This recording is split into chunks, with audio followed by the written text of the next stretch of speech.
Ladies and gentlemen, we take you now behind the scenes of a police headquarters in a great American city, where under the cold, glaring lights will pass before us the innocent, the vagrant, the thief, the murderer. This is The Lineup.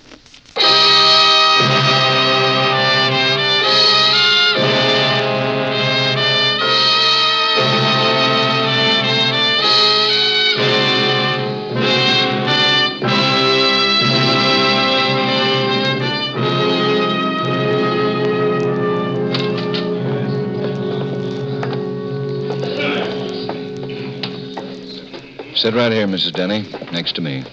Well, thank you, Lieutenant. Now, don't be nervous.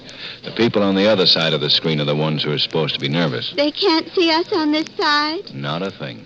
That's for sure now. No one in the lineup can see you. Maybe the man you've caught isn't the one I saw running away from the holdup. We hope he is. May I have your attention, please?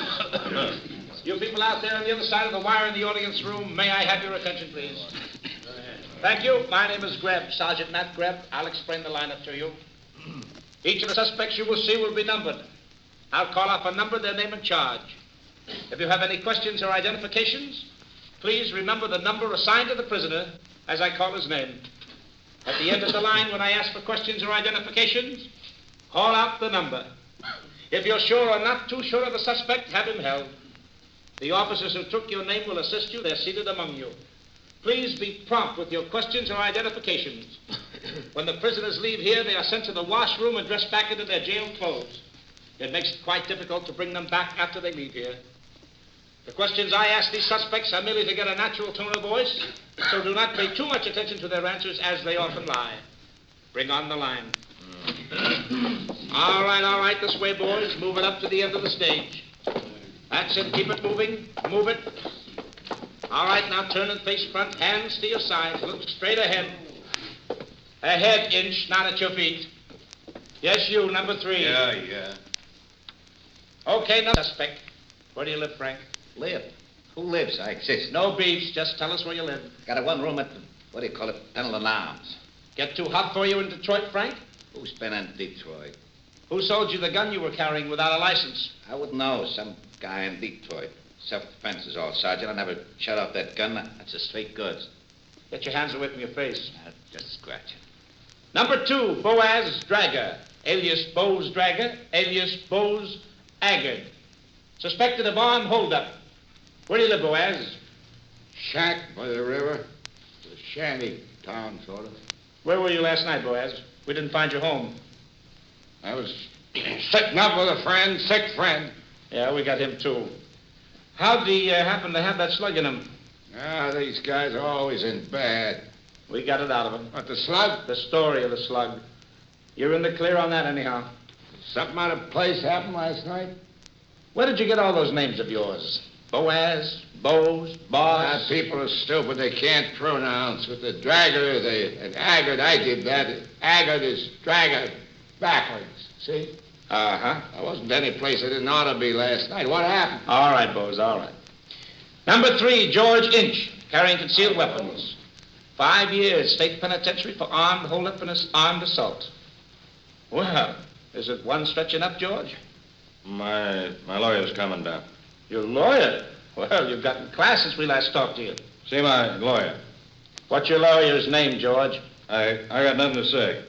See my lawyer. I'm a citizen. Bibsy the Mouth, isn't it? Isn't he your lawyer? He went to a good college. Yeah, for years. Number 4, Willard or Will Willard.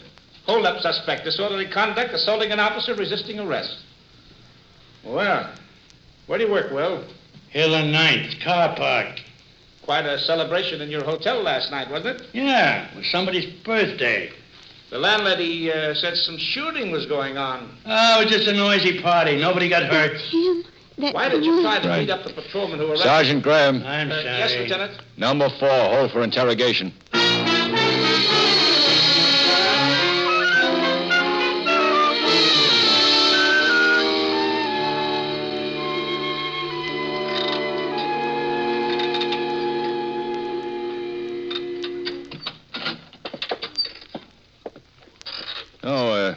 Sit down, Mrs. Denny. That chair for Mrs. Denny, Sergeant. Yeah. We won't keep you much longer. There you are. Thank you. Now, before we question the prisoner, we want to make the identification as strong as possible, Mrs. Denny. Oh, he's the man, all right. You sure? Well, pretty sure.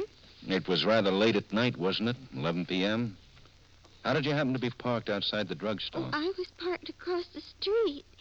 I'd mailed a letter at the corner mailbox, and when I got home, I remembered I'd forgotten to put a stamp on it.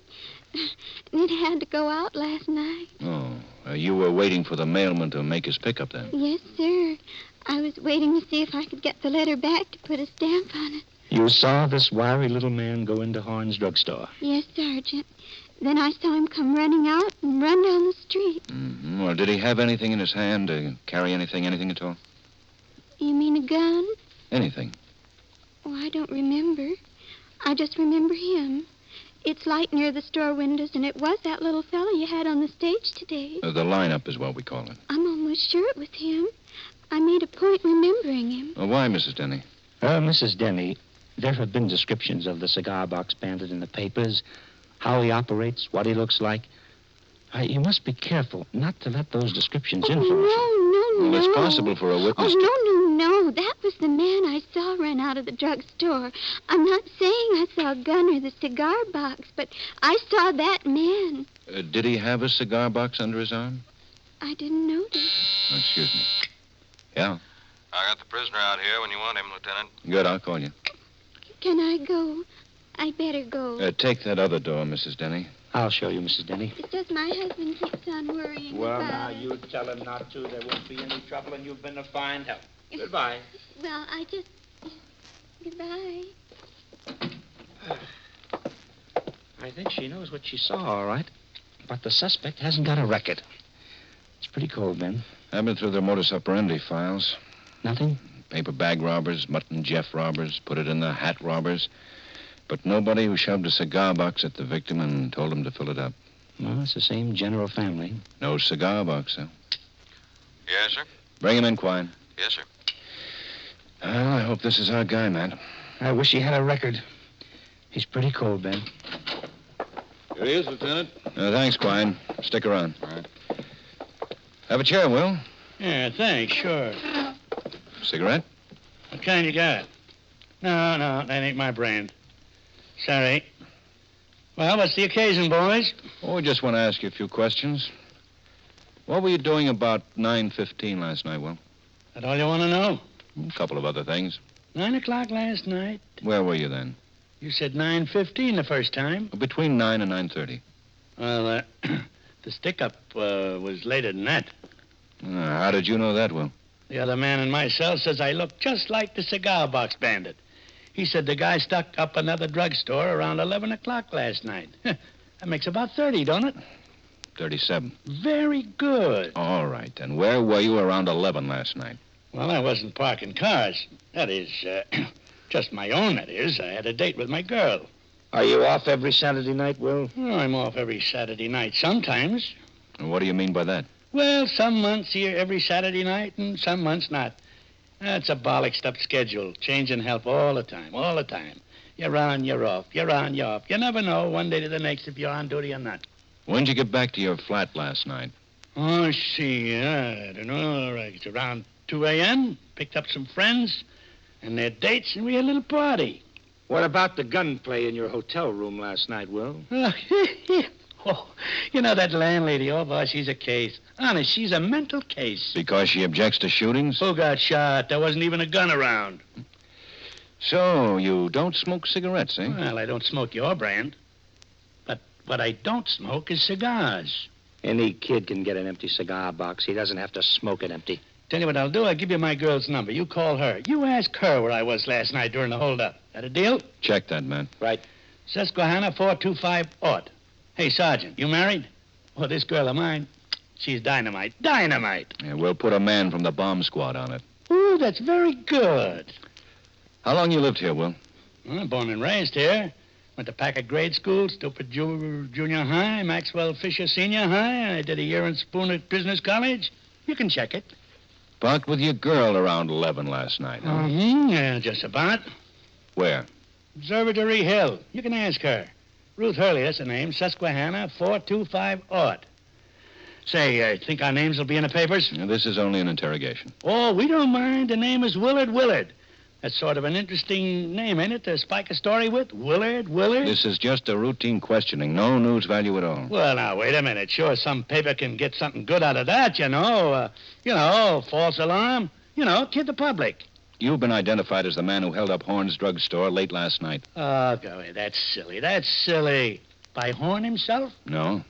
Then it's just silly. The robber was seen to run out of the store and around the corner. Did he see the car, the witness? Who said there was a car? Now, wait a minute. Would you stick up a place without a car? In that neighborhood, a man on foot could disappear into the night better than a man who's driving. There has been a car and other cigar box stick-ups. Yeah? What kind? You tell us. Sergeant. He's kidding. Oh, the sergeant. He's kidding. Lieutenant Guthrie. Yeah? Uh-huh. Well, thanks. Captain Waldo. Yeah? The Galen Ethical Pharmacy on Quincy Avenue was held up 5 minutes ago by the cigar box bandit.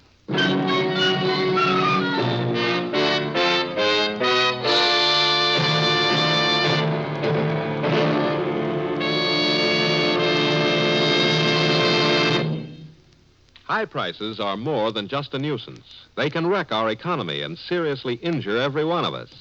Yet with goods going into defense and with more money in our pockets to spend, the cost of living won't stay down unless we do something about it. All of us. We've got to work better, buy only what we need, watch the prices we pay, keep from asking too much for the goods or the work we sell. Inflation can be licked if we are all good neighbors.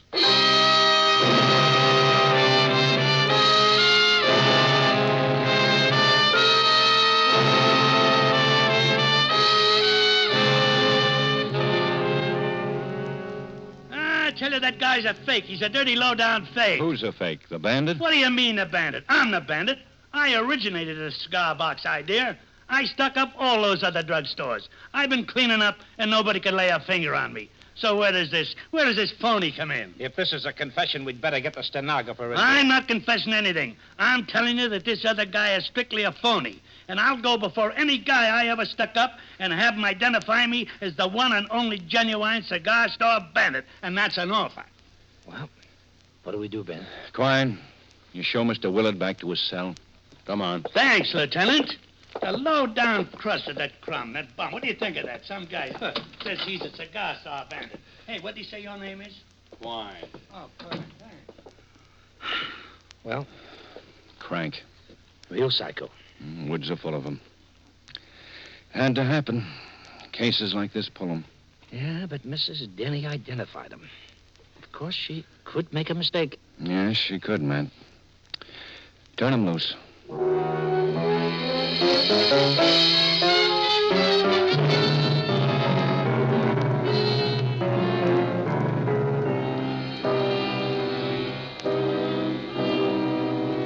Yes, Lieutenant, he took a shot at me, all right.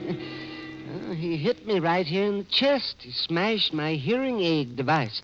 It's lucky I got a spare one. Oh, he smashed it all to bits.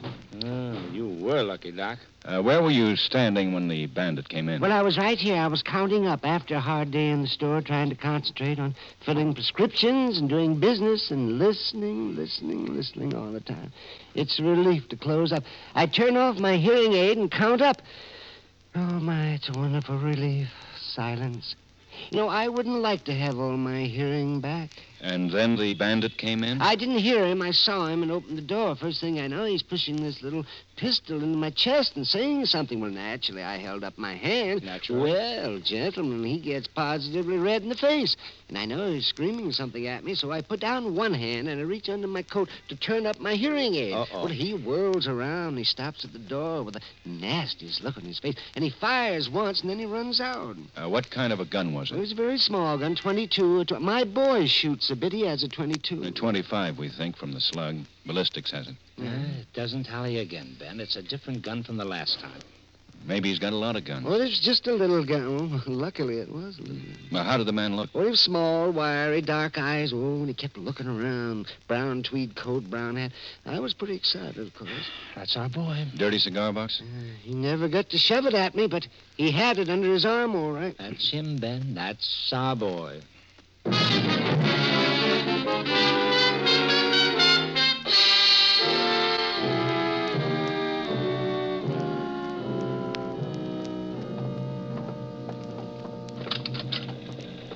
What does Captain Waldo want, Ben? That's something new on the cigar box, Bandit.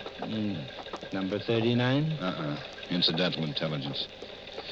Something stirring. I figure it's trouble because we haven't caught anybody. The Alumni Association wants victories or the coach has got to go. Hello, Ben, Matt. Hello, Bill. Sit down, boys. Thanks. Thanks, Captain. You know Gilbert Fromson, druggist, corner of 79th and Grant? Been there 40 years. He's a very big man in his business. He's demanding protection for druggists. He's getting embarrassing. I know the man. Eye for headlines. And now he's got the eye on a seat on the council. He's making a nice little local issue out of the cigar box bandit. He's chairman of the County Merchants Association, and he's jumping with indignation. Well, Captain, isn't he the man who flooded Grant Avenue when it was left unpaved after some cable installation and stocked the mud hole with fish? Had small kids fishing in the middle of the city? Mm-hmm. That's Fromson. They find him a good one for that, as I recall. And they also paved the street. I think Fromson wants us to catch the cigar box bandit.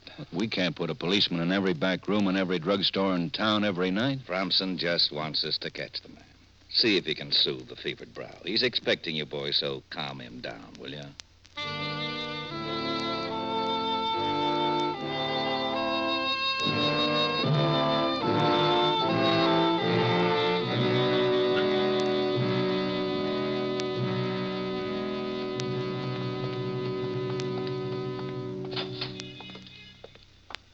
Mr. Fromson? Sorry, I don't see salesman on Wednesday.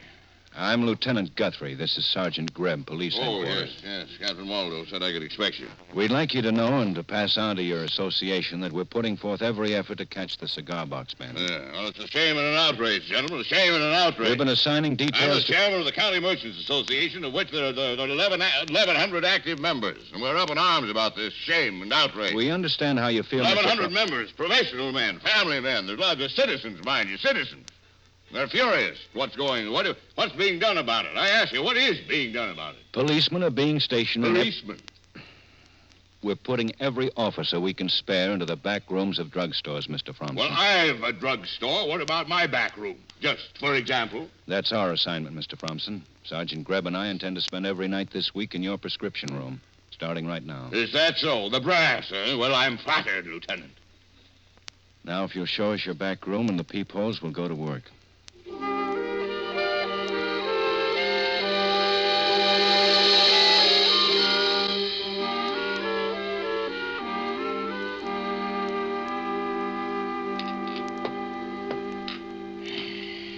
There. 37 prescriptions tonight. Hard night. Now I know why druggists go to college. I hope we haven't been in your way back here. Oh, not a bit. I'm grateful to you, gentlemen. But, as the fellow said during the war, defense won't win the war. You might wait until doomsday to get the cigar box bandit and never catch him. He's got the initiative, and that's bad. Well, he's new to us. We're learning his methods. When we know a little more, we hope to go on the offensive. I hope so. Excuse me. Fromson's Prescription Pharmacy. 1 minute. You return. Thanks. Lieutenant Guthrie speaking. Yeah? Yeah. Well, that was fast. Captain Waldo, wanting to know what we're doing here when the drugstore on the next corner has just been stuck up by the cigar box bandit.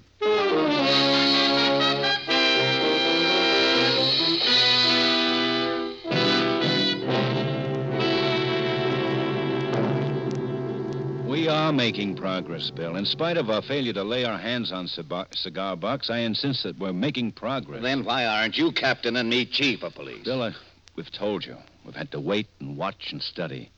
But there's a very definite pattern emerging from this cigar box picture. Right, Matt? Well, yes, there are some puzzling features, all right. Like no agreement on the gun he uses. It's been a revolver, a 22 Colt Woodsman, a 25. In general, Captain, the description of the bandit tallies, so there must be something funny about the guns. Nothing funny. Man owns a small arsenal. How do we get him? That's all that concerns us. Get him. Well, we can't spare enough police to give every drugstore protection. He's smart enough to case any job he's going to pull, so he probably knows the stores that are being protected any given night. Then stop wasting time on patrolmen and plainclothesmen, Ben. I don't think we're wasting them, Bill. We've learned several things about our man, and he doesn't strike at random. And it's never open prescription rooms. It's always drugstores with backroom prescription departments, so we can herd the helping back out of sight of the street. By covering certain areas, we've confined the bandit to certain other areas. Now, if on some particular night we went all out and really detailed all areas, we might have a chance. I'd need a lot of men for 2 or 3 nights. Say, 100 men. One night, 25 men. Less than 2 nights is useless. I'll settle for 75 men. Or 60 men. For one night. 2 nights. Impossible. 50 men, 2 nights. 35, top figure. 2 nights. One night. Useless. All right. 2 nights, 25 men. 30 men. But that's all. 30 men, plus Matt and me. Including you and Matt. But if detailing the stores hasn't worked so far, it isn't going to work. It might now. We've got something worked out, Captain. The bandit knows which stores are guarded. We're going to help him know which stores these are. Be very open about it in some cases, and as cagey as possible in others, within the same small neighborhood. Just so you get him before his arteries do. Thanks, Bill. Let's go, man. Right. Oh, Ben. Hey, yeah, Bill. 30 men plus you. Thanks, Captain.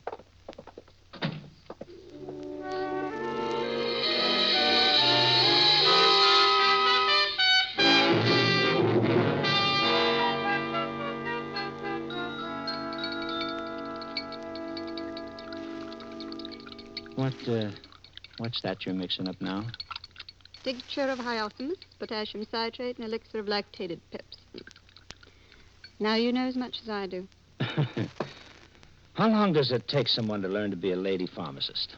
As long as it takes to learn to be a gentleman pharmacist. 4 years? 5? How long does it take for an entire police force to catch one fresh little hold-up man? Oh, we'll get him. I don't see how. You have to be an idiot to try to hold me up tonight after the way you've been showing yourself in front all evening. Anybody can tell you're a cop. How? I can tell.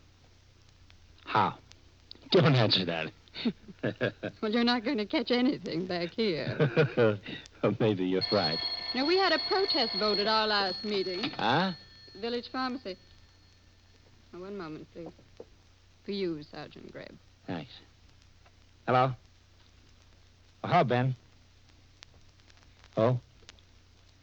Uh-huh. Be right there.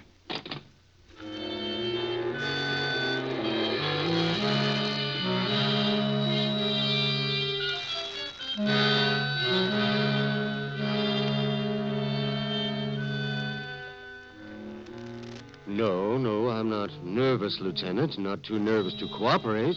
That is, I don't think. No, good. Now, look, if that suspicious person your customer said is watching the place is our man, we may see some action. Well, just tell me what to do. All right? If he comes in, you go out and wait on him. Be as natural as possible. I see. I'll be in here. Sergeant Greb will be across the street watching, and he'll close in when it's time. The moment I come out of the prescription room, you drop. You understand, Mr. Cheney? Drop. Just collapse on the floor and you'll be all right. Yeah. All right, go on out. Okay.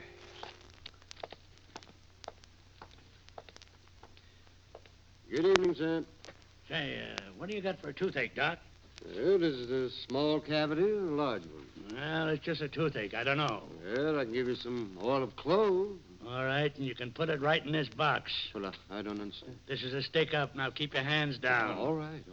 Open the register. Come on, open it up. Well, come on. all right. Go ahead and punch it. Yes, all right. Yes. In the stuff, in the box. Put it in the box. Come on. Well, I'm hurrying. And the bills, too. Yes, all right. Yes. That's all. It's been a very slow day. Getting back now. Get in the back room and lie on the floor. Hit it.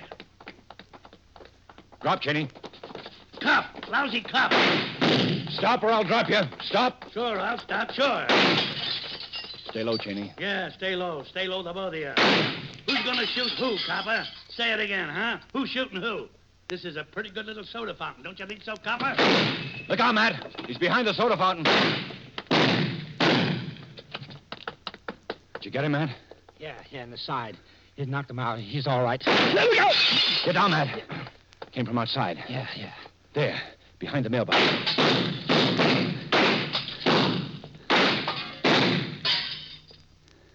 He's down, Ben. I'll go take a look. Okay.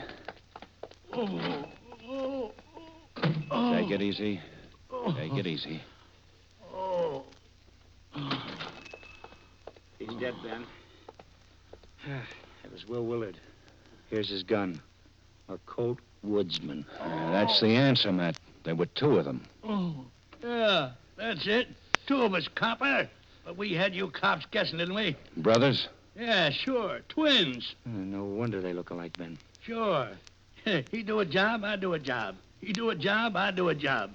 He'd work, I'd watch. I'd work, he'd watch, you know? We know now. Your brother's the one we hadn't let go. Yeah, we figured it out.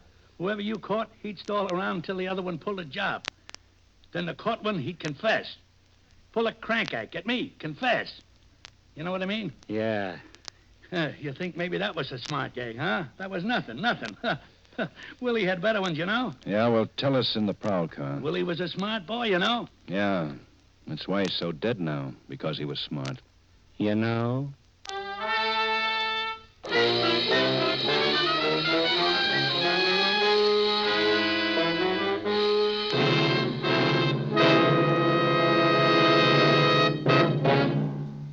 The lineup, where before you pass the innocent, the vagrant, the thief, the murderer. Listen again next week when we again bring you the lineup. May I have your attention, please? You people out there on the other side of the wire in the audience room. May I have your attention, please? Thank you. My name is Greb, Sergeant Matt Greb. I'll explain the lineup to you. Each of the suspects you will see will be numbered. I'll call off a number, then name and charge. If you have any questions or identifications, please remember the number assigned to the prisoner as I call his name. At the end of the line, when I ask for questions or identifications, all out.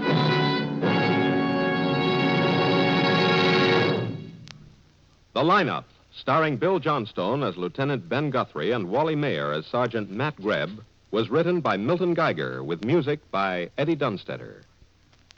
Featured in tonight's cast were Peggy Weber, Dave Young, Ed Begley, Walter Catlett, Howard McNear, and John McIntyre. The lineup is produced and directed by Jaime Del Valle.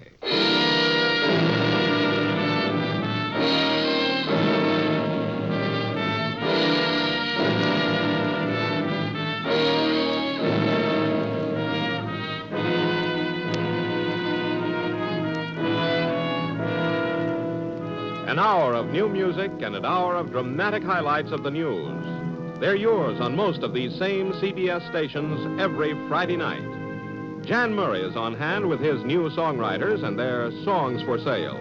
Edward R. Murrow is here with the voices of the people who've made news in the past 7 days, all appearing on Hear It Now. Listen to Songs for Sale and Hear It Now.